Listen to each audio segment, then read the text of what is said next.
From introducing an array of delicious flavors to their discreet packaging and disguises, manufacturers and sellers of electronic cigarettes, or e-cigarettes, are seemingly targeting young people. In efforts to educate Guam on the topic of emerging tobacco products in the market, the first ever tobacco forum on the island was held on Wednesday, September 25th at the Westin Hotel. Dr. Jeffrey Drope, Scientific Vice President for the American Cancer Society, has noted an alarmingly high percentage of users in Guam's youth. We know that prevalence is very high here. We know that high school prevalence is above 25%.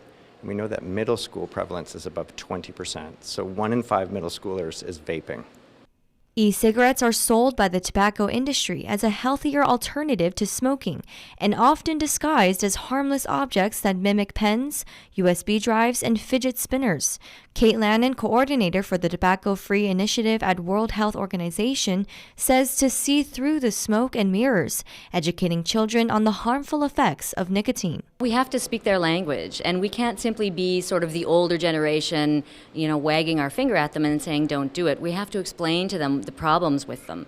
So they're convinced that they're just lovely fruity or pastry type flavors, they're only water vapor, etc. Many of them don't know they contain nicotine, that nicotine is addictive, and that they contain a lot of other chemicals that are going to harm them over time. And nicotine is very bad for the adolescent brain. It causes them to have depression, mood disorders, impulsivity issues. Also, nicotine rewires the adolescent brain for addiction. So not only do they become more addicted to nicotine and want to use more nicotine products like e-cigarettes or regular cigarettes, but they are actually more susceptible to becoming addicted to alcohol and other drugs.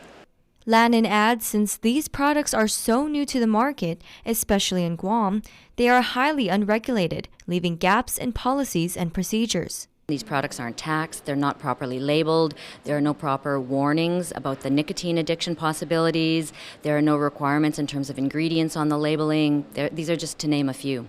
Earlier this month, a multi-state outbreak of severe respiratory disease cases was reported by the Centers for Disease Control, where the use of e-cigarettes or vaping is being investigated as a common link.